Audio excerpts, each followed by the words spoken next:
নমস্কার বন্ধুরা, কেমন আছো? আশা করি তোমরা সবাই খুব ভালো আছো, আমিও খুব ভালো আছি। তোমাদের সামনে হাজির হলাম নতুন একটি ভিডিও নিয়ে। প্রথমেই দেখে বুঝতে পারছো পুজোরই ভিডিও। হ্যাঁ, দিনটা ছিল মহাষ্টমীর দিন সারা দিন কীভাবে কাটালাম সবটাই তোমাদের সামনে তুলে ধরলাম। মা প্রথমেই পুজোর জোগাড় করছিল, আর এদিকে দেখো অষ্টমীর দিনে আমার মাকে কেমন লাগছে, বাড়ির মাকে। এদিকে সকালবেলাতে সমস্ত পুজোর জোগাড় হয়ে গেছে, কারণ পুজোর 4টে দিনের মধ্যে অষ্টমীর দিনটা সব থেকে ইম্পর্টেন্ট দিন আমার মনে হয়, কারণ সবার সেদিন ভীষণ কাজ থাকে। আর সেদিনের দুবার পুজো হয়েছিল আমাদের বাড়িতে, কারণ অষ্টমীর দিন সকালবেলাতে একবার পুষ্পাঞ্জলি হয়েছিল, আর রাত্রেবেলা মানে ভুল হচ্ছে, অষ্টমী খেন মানে সন্ধি পুজোর সময় ওই 1:30 নাগাদ আবার একবার পুজো হয়েছিল। তাই দুবার পুজো মানে অনেক ভোর থেকে পুজোর জোগাড় তৈরি করতে হচ্ছে। আমাদের বাড়ির মেয়েরা বউরা সমস্তরাই আমরা নিজের হাতে সমস্ত কাজ করি। এদিকে দেখতে পাচ্ছ আমার বন্ধু প্রথমেই মুছে নিল, তারপর আমরা যেহেতু এখানটাতে ফল কেটেছিলাম তাই মোছা হয়ে গেল।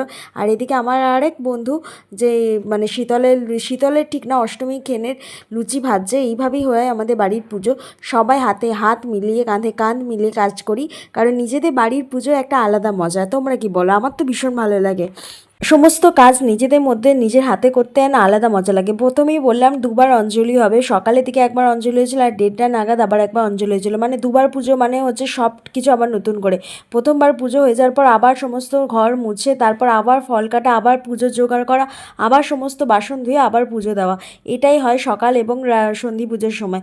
এবারে সন্ধি পুজোটা যেহেতু 1:30 নাগাদ হয়েছিল, তাই অনেকজন উপোস করেছিল, মানে সন্ধি পুজোর উপোস ছিল, অষ্টমী খেনের উপোস ছিল। এদিকে দেখতে পাচ্ছ সকালবেলা পুজোটা প্রায় হচ্ছে এদিকে।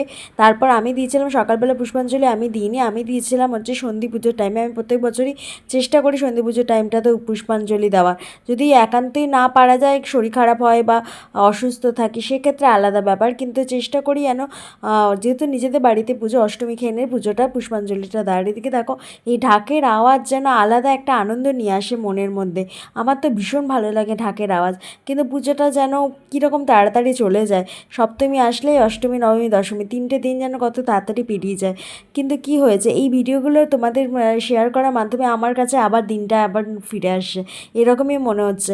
এদিকে দেখতে পাচ্ছ মাকে কি অপরূপ লাগছে অষ্টমীর দিনে। মায়ের এই রূপ যেন আরও জ্বলজ্বল করছে। চলো অষ্টমীর দিনে আরও কিছু মানে জিনিস তোমাদেরকে দেখাই।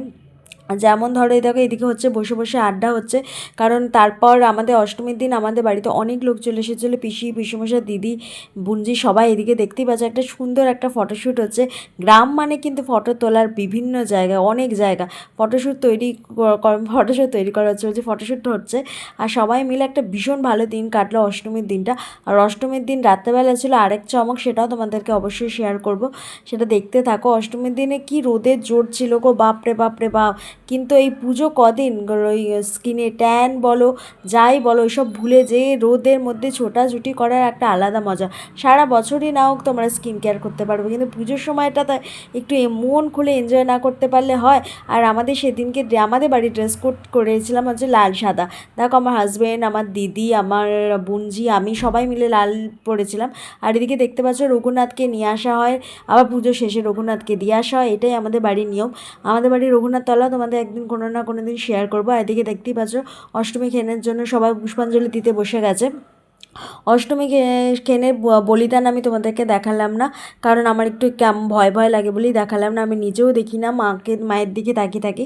আর কি অপরূপ লাগছে দেখো আমার মাকে। আমাদের বাড়ির সবাই মিলে দিয়ে দিলাম পুষ্পাঞ্জলি। আর এদিকে আমার এক মিষ্টি বৌমণি দিয়ে দিচ্ছিল ধূপ। বৌমণির সাজটা কেমন হয়েছে অবশ্যই তোমরা জানিও। আমাদের বাড়ির এটাই রীতি, মানে 8 পৌরে করে শাড়ি, নথ, এরকম করেই সাজতে হয় অষ্টমীর দিন। নিজেদের বাড়ির পুজো মানে সব কিছু একটা মানে কি বলবো, বনে দিয়ে আনার একটা ছোঁয়া থাকে, রাখার চেষ্টা করি এখনও অবধি। আর এদিকে অষ্টমীর দিনে সমস্ত রকমের বাতি দিয়ে দেওয়া হয়, বাতি জ্বালানো হয়, এটাই নিয়ম। আর তারপর এইভাবে পুষ্পাঞ্জলি তারপর লুচি খাওয়া তো আছেই। 21 প্রদীপ জ্বালাচ্ছিলাম আমরা সবাই মিলে। আর এই দেখো সন্ধ্যেবেলায় বলেছিলাম, সেই দেখিয়েছিলাম তোমাদেরকে চিত্রাঙ্গদার রিহার্সাল আর চিত্রাঙ্গদার মেকআপ। গরমে ঘেমে একদম মেকআপ গলে যাচ্ছিলো, আবার করছিলাম, গলে যাচ্ছিলো, আবার করছিলাম, এরকমইভাবে চলতে চাইছিলো। আর এদিকে চলো সবাই কেমন সেজেছে সেটা তোমাদের সাথে শেয়ার করি। এই দেখো অর্জুন, আর এদিকে সমস্ত পার্টিসিপেন্টরা সবাই কি সুন্দরভাবে সেজেছে দেখো, সবাই কি সুন্দরভাবে রেডি হয়েছে, তাই না? ছোটো থেকে একদম বড় অবধি সবাই কিন্তু রেডি হয়ে গেছে আমাদের এই মানে চিত্রাঙ্গদা দেখার জন্য এবং নিজের নিজের নাচ করার জন্য। চলো আবার পরে ভিডিওতে তোমাদের সাথে দেখা হবে। সবাই ভালো থেকো, সুস্থ থেকো।